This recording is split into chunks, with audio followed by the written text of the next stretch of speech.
রং বেরঙের পোশাক পরে নেচে গেয়ে ওয়ানগালা বা ফসল কাটার উৎসব উদযাপন করেছেন গারো সম্প্রদায়। প্রতি বছর গারো পাহাড়ে এই উৎসব পালিত হলেও ময়মনসিংহের ভাটিকাছড় এলাকায় দি আচিক কোঅপারেটিভ হাউজিং সোসাইটিতে তৃতীয়বারের মতো দুদিনব্যাপী অনুষ্ঠিত হয়ে গেল এই সামাজিক ও ধর্মীয় উৎসবটি।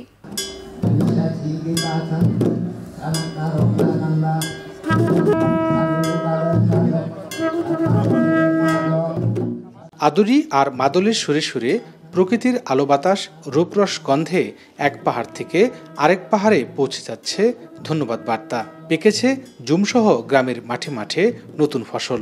আগমনী এই শস্যের দেবতা মিসি সালজংকে কৃতজ্ঞতা বা ধন্যবাদ জানাতেই গারো জাতিদের এত আয়োজন। গ্রাম্য প্রধান, যাকে গারো ভাষায় বলা হয় নকমা, গ্রামের নতুন ফসল ঘরে তোলার পর নকমা সবাইকে ডেকে সেই ফসল সবার আগে আদি রীতি মেনে আর্চনার মাধ্যমে শস্য দেবতা মিসি সালজংয়ের উদ্দেশ্যে উৎসর্গ করার জন্য জড়ো করেন। পরে বাদ্যযন্ত্রের তালে তালে গ্রামের সকলে নেচে গেয়ে শস্য দেবতাকে ধন্যবাদ জানায়। আদি কৃষ্টিতে এটিই মূলত ওয়ানগালা বা ফসল কাটার উৎসব। উত্তর পূর্ব ভারতের মেঘালয় রাজ্য ও বাংলাদেশের বৃহত্তর ময়মনসিংহ অঞ্চলে বসবাসকারী গারো জাতির প্রধান ধর্মীয় ও সামাজিক উৎসব এই ওয়ানগালা। এটি ওয়ান্না নামেও পরিচিত। প্রতি বছর সেপ্টেম্বর থেকে ডিসেম্বরে গারো পাহাড়ে এই উৎসব পালিত হলেও এখন ময়মনসিংহ সহ বিভাগীয় শহরগুলোতে এই উৎসবের পরিধি বেড়েছে। ময়মনসিংহে এ নিয়ে তৃতীয়বারের মতো ওয়ানগালার আয়োজন করেছে ময়মনসিংহ ওয়ানগালা উদযাপন কমিটি।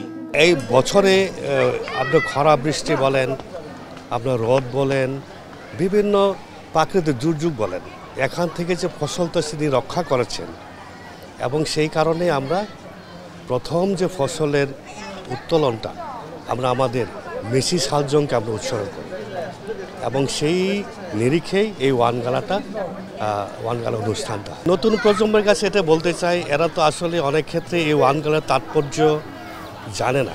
এইরকম একটা অনুষ্ঠানের মধ্য দিয়েই আমরা তাদেরকে জানাতে চাই, বোঝাতে চাই, হ্যাঁ, আমাদের শিকড়টা কোথা থেকে আসছে। আপনাদের আলাদা ভাষা, আপনাদের আলাদা ডান্স কালচার রাখেন এবং চেষ্টা করেন যেন যুবক যুবতীরা ও এই কালচারের ইনভলভ হয়, যেন তারাও কালচারটা রাখে এবং যত্ন করে। ওয়ানগালা অনুষ্ঠানে গারো আদিবাসীদের ছোট বড় সবাই রং বেরঙের নিজস্ব সংস্কৃতির পোশাক বা পাখির পালক মাথায় পরে এসেছেন। ঢোলের তালে তালে ঝুম নৃত্যের মাধ্যমে পুরো ওয়ানগালার আদি সংস্কৃতির চিত্রটাই যেন ফুটে ওঠে। দলীয় সঙ্গীত এবং ওয়ানগালা নৃত্য সহ একের পর এক নৃত্যকলায় মুখরিত দর্শক সারিতে বসে থাকা সকলেই। বছরের এই ওয়ানগালা অনুষ্ঠান উদযাপনের অপেক্ষা যেন সবার চোখে মুখে। আজকে ওয়ানগালায় ঝুম নৃত্য করেছি। উৎসাহ উদ্দীপনার মাধ্যমে আমরা আসলে এই ওয়ানগালা পালন করি এবং এটা আমাদের সামাজিক এবং সাংস্কৃতিক উৎসবে এখন পরিণত হয়েছে। এখানে এসে আমি এই যে দকমান্দা পরে আসছি, আমার মেয়েদেরকেও দকমান্দা পড়াইছি এবং এই তাদের খাওয়া দাওয়া, তাদের কৃষ্টি কালচার, তাদের জীবন আচরণ আমার খুব পছন্দ। এই সংস্কৃতিকে ধরে রাখার জন্য আমরা আনন্দপূর্ণ সহকারে সকল গারো আদিবাসীদের সহ অন্যান্য জাতিগোষ্ঠীর লোকরাও এই ওয়ানগালাতে সমাগম হয়ে থাকে।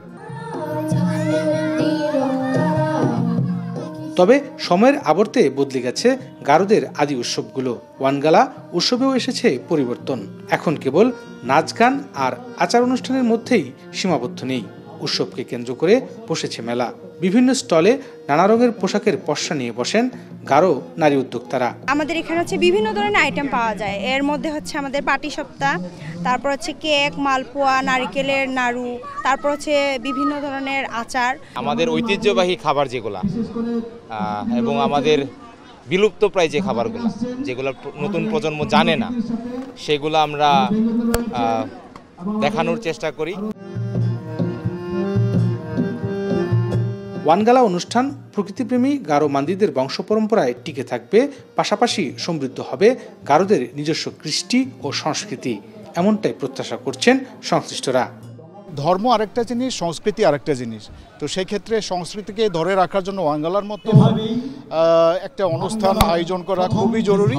দেশের সংস্কৃতিকে হচ্ছে আরও যদি আপনি সমৃদ্ধ করতে চান, অবশ্যই এদেশের যে সমস্ত সংস্কৃতিগুলো রয়েছে, ভিন্ন ভিন্ন জাতিসত্তা রয়েছে যারা, তাদের সংস্কৃতিগুলোকে টিকিয়ে রাখা জরুরি।